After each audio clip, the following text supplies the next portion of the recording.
Yeah, I thought our guys showed a lot of fight, and I think we came into the game really wanting to win, and that showed at times with our guys getting a little down when we missed some shots, but they hung in there.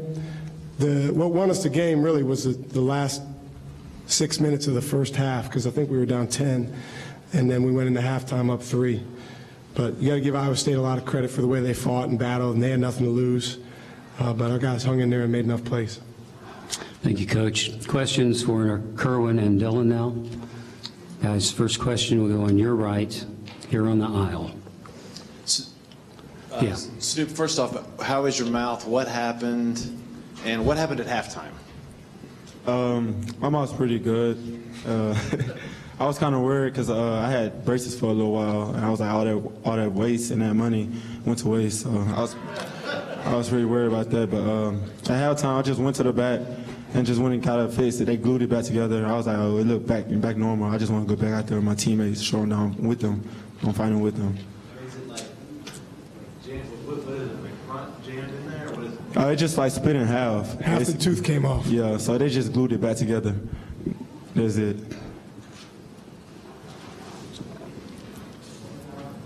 Other questions? Okay, we'll have a follow-up here. Dylan, talk about your night all the way around from the start.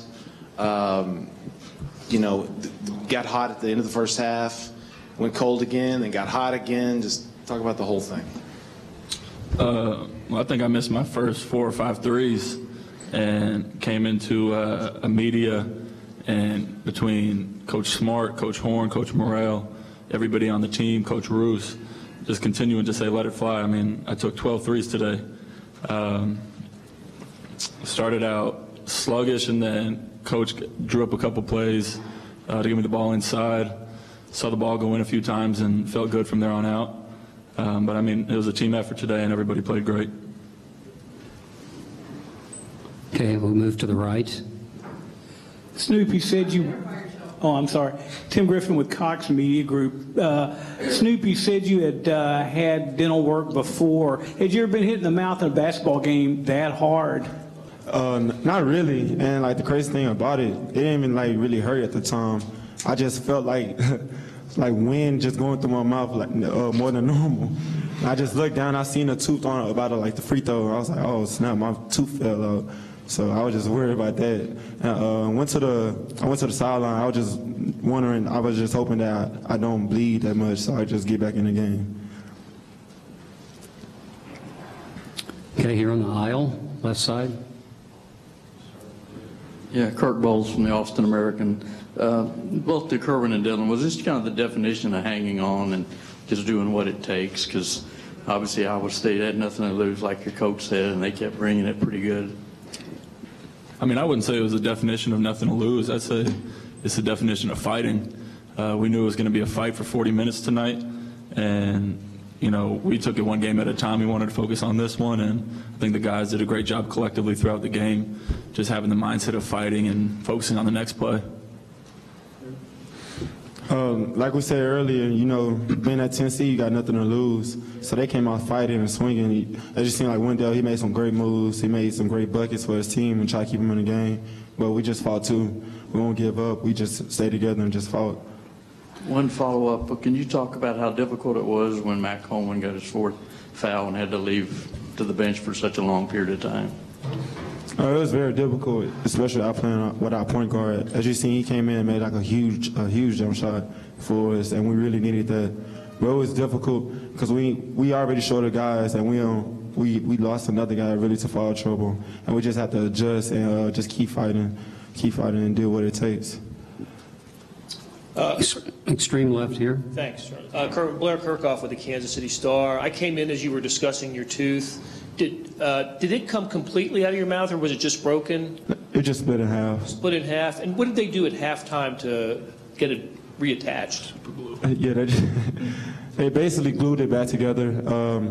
Like I used to get with braces, they just had like a blue light, like really a heat sensor little thing, and just glued it back together. I still could feel like the glue on my teeth, kind of, sort of, so they just glued it back together. Okay, and they just happen to have a mouth guard to, you guys travel with the mouth guards to? Our trainer, Leif, he does a good job of preparing us for situations like this. Gotcha.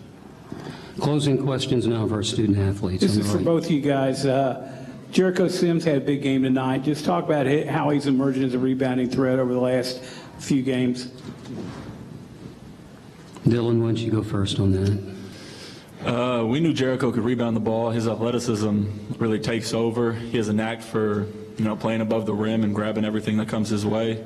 I think he set a tone that was good for us in the first half. I think before the first media, he had 5 or 6 rebounds. We just wanted him to continue to crash defensively and offensively, and he did a great job. As you see, like in the first before the first meeting, like Dylan said, he had like 5 offensive rebounds by himself. He's athletic. He's like the most athletic dude in the country. And when Mo went out, we kind of was missing that offensive rebounding and getting extra possessions. But he came in and filled that void. Whatever Jericho we need him to do, he always does it. And that's a great dude, man. All right, guys, we'll let you return to the locker room with your SID Scott McConnell for one-on-ones. Congratulations on your victory, and we will see you tomorrow. Thank you. Questions now for Coach Smart. Okay. First question, let's go here on the right, on the aisle. Shaka Brian Davis, Austin American Statesman. Why this game plan, almost 40 three-pointers, when that's not y'all's strength? Well, it's 31. Depending on the way teams are guarding you, I mean, guys were wide open, so they were packing their defense into the paint, and they were wide open shots. Then we ended up going inside a little bit at about midway through the first half, had some success. They started doubling after that. So you got to take what the defense gives you. I'll tell you, I mean, a lot of those were really, really good shots for our guys, and you could say it's not our strength, but Dylan hit 7 threes against them a couple times ago playing Iowa State, and I think in that game he shot 13. Jacob Young, Jace Febris, that's kind of the best thing they do, and, without us having Andrew Jones, Eric Davis, Mo Bamba, those guys, maybe bring something different to the table. You got to let guys do the best thing they do. I can tell you this, if we had told our guys, hey, don't shoot any more threes, it probably would have been even more difficult to score, just because of the way they were guarding. Okay, let's move to the left. Michael Presti, NCAA.com. When you go through 7 overtime games, how much does it prepare you for March and to survive grinded out games like this? It helps. I mean, we've been in so many close games. As you mentioned, 7 overtime games, but a lot of close games that ended in regulation as well. So we tell our guys down the stretch, in the 6-minute game, if you're solid on defense, take care of the ball and make your free throws. Gives you a great chance to win. And our guys did enough of that down the stretch. Obviously, we were far from perfect. I mean, the reality is we got some guys in the game at the end right now that maybe weren't in the game earlier in the year in some of those situations. But I thought the guys hung in there and showed a good level of fight. We almost played better and with more aggressiveness when we were down. I definitely thought there was some hesitancy at times tonight, but for our guys to fight through that and find a way to win was big. We'll stay on the left side over here. Shaka, Chuck Carlton, Dallas Morning News. The decision to go back to Matt with the 4 fouls when you did wanted it into it, and also his ability to step up, hit that medium-range jump shot with 44 seconds to go. Yeah, we were trying to figure out when to put him back in the game because he picked up that 4th foul really early. And, when he had 3 fouls and he went back in, we said, don't foul. He's a freshman, so sometimes they do boneheaded things, but he fouled on accident. And so then he had 4 fouls, but our team, everything runs so much more smoothly when he's out there.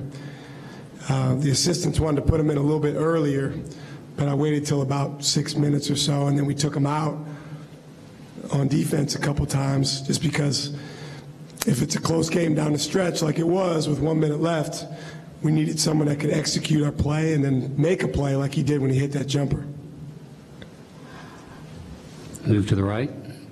Shaka, Tim Griffin with Cox Media Group.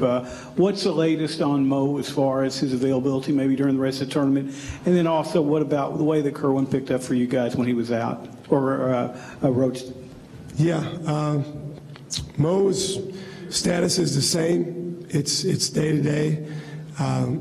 He's getting better and better. We were hopefully he was going to be able to go tonight. He didn't, but there's a possibility he'll go tomorrow. He's out there shooting and running, and I think part of it is him kind of figuring out how hard he can push that thing. But he's close, and obviously we need him out there. He would make a big, big difference. But we're not going to put him out there, when it's not the right thing for him. So we just have to monitor him, check in on him tomorrow again when he gets his treatment, see where he's at, get him moving around when we go shoot around. Jericho, I thought, gave us a really big lift. He's so young. He's still figuring things out. He gets really down on himself, believe it or not. He's a perfectionist, so when something doesn't go his way, he gets really, really upset because he feels like he hurts a team. So for him to be able to go get 15 rebounds in a game where he really didn't feel great about how things were going the whole time, it says a lot about his growth. I have time for one last question here on the left side. Kurt Bowles from the Austin American. Shaka, winning the ugly thing, is it in a way that maybe a little bit of a benefit because there's never seems to be any panic with your team, and as you said, you're used to playing so many close games? Yeah, I think, Kirk, obviously in any tournament setting, you just want to survive in advance. So whether you win by 1 or win by 40, then you get to lace them up again the next game. Tonight wasn't our best game, but we were able to respond to some situations that weren't going our way. And I think as a team, that's something that we've really tried to build on throughout the year. The reality is there's been a couple of times we've had to kind of reinvent ourselves in terms of just who's out there on the court. I mean, to be honest with you, beginning of the year, first, 10 games, Jericho Sims, Dylan Osikowski, Matt Coleman, Kerwin Roach, and Jace Febris or Jacob Young, those guys just weren't on the court. That just wasn't the group that was out there. So not that those guys all played some, but they had to figure out tonight how to win a game together when things weren't going great, to Brian's point where we didn't shoot the ball great from outside. And they did that. So I think that says a lot about them. Obviously, we've got to play better tomorrow night in order to win. But that's the thing about when you're in a tournament, you can play better the next game. And that's what we got to go do.